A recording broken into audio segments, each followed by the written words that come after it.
Hi, loyal Livewire fans. It's great to have you here, but sadly, day one coverage is almost at its end. We're not going down without a fight, though, and we've got just the man to do it. Cliff is here joining us in the studio. He's got Gears of War 2, he's got chainsaws and guns and my heart. It all sounds good to me. Let's do this, you guys. I see that little smirk. How the hell are you? Good. How are you doing? I'm great. Awesome. Let's see it. Yay, Come on, play. caffeinated. Let's Woo. play. Cool. Yeah, so we have a demo we brought of Gears of War 2, and this is from our campaign. And the Locust, of course, they're back, because if they weren't back, you wouldn't have anything to kill. And they're meaner than ever, and they're sinking entire cities. And in this scenario, Marcus and Dom from Delta Squad have to traverse a city that just got sunken, and it's very precarious, and there's all sorts of nasties along the way, and a little bit of a surprise at the bottom. Awesome. Sweet. Yeah, Sounds so let's good. fire this bad boy up, Yep, and let's kill I'm some ready. fools. Cool. See how long you survive. I got 4 minutes to save the world. So, Cliff, let's start talking about the campaign a bit. Yeah, man. You know, obviously, it left the first game ended on a cliffhanger, and we don't really know what's happening. Is this one going to be kind of more focused on the characters, you think, or is it going to be more saving the world type stuff? Well, you're still saving the world, but at the same time, it's more of a personal story. You have Marcus and Dom right here, and Dom's looking for his wife at the beginning of the game. By the way, that crane right there, Marcus will be able to operate in the full version, and he'll guide Dom across on the other side of it. A little vertigo moment here. And so the game is more epic in scale, but it's also more personal as far as kind of getting to know who these guys are and what motivates them and what's going on in this world.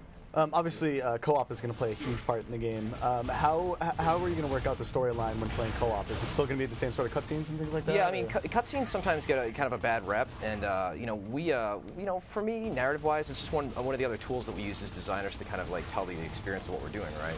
And you finish that guy off and get to the next enemy. And you know, we tell the story by having like voices over PA systems. We have these things called discoverables, where players can find like a piece of paper that reveals a little bit of information about what's going on in the world, and all those different devices. That's a Mauler, by the way. He's a boomer that wields a shield as well as a continually exploding grenade-like device. And if I can take him out, the shield I can actually wield. Ah, he's charging me. Shoot him in the leg, shoot him in the leg. Die. There we go. Sweep the leg. Cool, yeah, that's the way to take him out. Now I have the shield, and oh, there's a Reaver. They can actually land this time around. Let me deploy my shield and take a few pot shots at him. Ooh, that just saved me from the rocket. Now I can plant the shield in the ground right there. One of the themes of the game is the idea of portable cover, right? You can take enemies hostage. You have these creatures called rock worms, which are essentially these, ooh, that's nasty. And you can grab the shields, and you can put them in the ground and take out your enemies with them. Oh, here's another one of those bastards. See if I can knock this guy down. And still easy. What do you think I go for the curb stomp? There we go. Oh. How is it working with Josh Ortega this time out? Josh is a tremendously talented writer who is very prolific in the sci-fi and graphic novel arena. And if you've ever met him, he's a force of nature, man. The guy is just nonstop, and he's such a bundle of enthusiasm. Oop, there's the ticker. I just knocked him onto his back.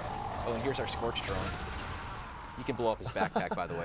And narrative is incredibly important to us. I mean, Gears 1, it's still very much kind of a summer blockbuster type of experience, but we really want to kind of get to know these guys a little bit better and introduce a couple other characters. We have Dizzy, who's a truck driver. We have Ty, who's kind of this honorable Pacific Islander warrior type guy. And we have a flamethrower, too, by the way. Yeah, actually, let's talk about some of the new weapons. Obviously, flamethrower is one of the pretty big ones, yeah, but I saw a few of them last night that were equally awesome. Yeah, we have the Gorgon, which is a semi-automatic pistol, which you might have seen me use a little bit of. Ooh, the ticker got me. And then we have the Mulcher, which is our Gatling gun. And that's... the Mulcher? Yeah, it's named appropriately because it basically mulches your enemies. And let me finish this guy off. Oh, let me actually grab him. Look, there's our hostage. And we have a mortar launcher, which is tremendously heavy, and you can launch explosives across the entire map, which is very, very useful in multiplayer. We've seen the hostage thing a few times now. How exactly is that going to work? Will other locusts actually not fire on their squad mates? Oh, they will, and it's actually when you have somebody as a hostage, it's basically a get-out-of-jail-free card as far as somebody using a boom shot or a grenade on you. And if somebody actually chainsaws, what winds up happening is they'll chainsaw their buddy, and then you can kind of get away while they're delayed for a second chainsawing their buddy. Can you use the hostage mechanic in multiplayer as well? Oh, absolutely. But the thing to keep in mind is once you take somebody hostage, they're basically they go into the spawn queue immediately. So you're not just carrying them around for the rest of the game, because that'd be very, very frustrating. If you were to take somebody hostage, would they be able to eventually break free and attack you again? No, once they're gone, they're gone. Done. Yeah. And the Hammer of Dawn's back. You saw it with the other guy, and I'm going to take out this guy. Yeah, this is the Cantus. He's kind of the Locust Priest, that kind of tall, wiry guy in the back. And he can summon tickers from the underground, and as well as use the gas grenades on you. He can also revive other enemies in battle, which are very, very tricky when he starts doing that kind of stuff. Let me take this bastard out. burn him. Get him, Dom. Dom just knocked him down with his scream attack. You see that? There we go. Take it.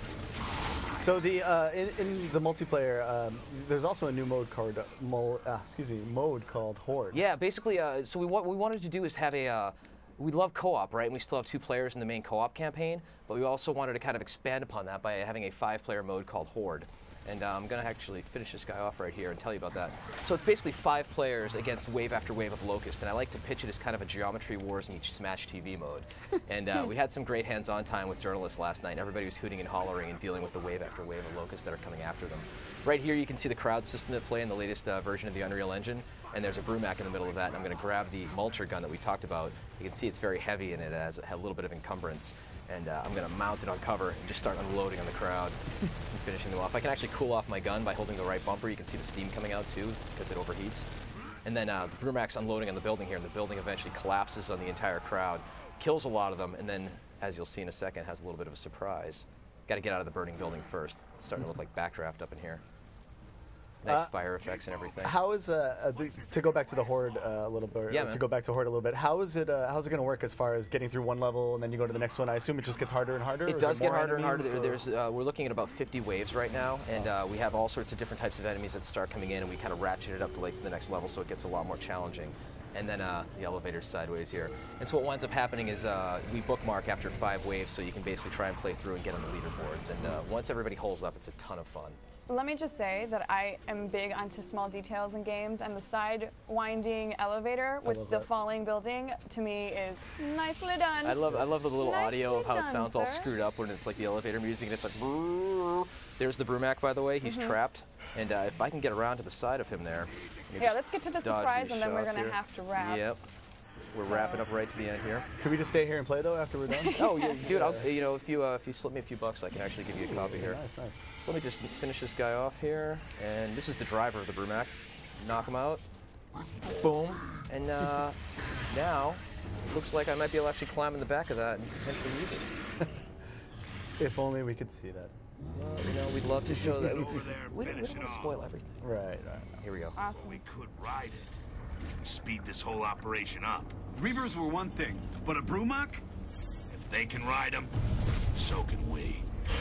So you not only get to ride the Brumac, you Marcus get to is ride still a Reaver. badass apparently. He's the most badass of them all, man. So you have a tank, you have a Reaver, and a Brumac in the game. Very well done. Very you. excited. Like the little details. Thanks for coming by with the demo. But sadly, it is time to say goodbye for now. Thank you everyone for joining us. We will be back bright and early for day 2. See you all then.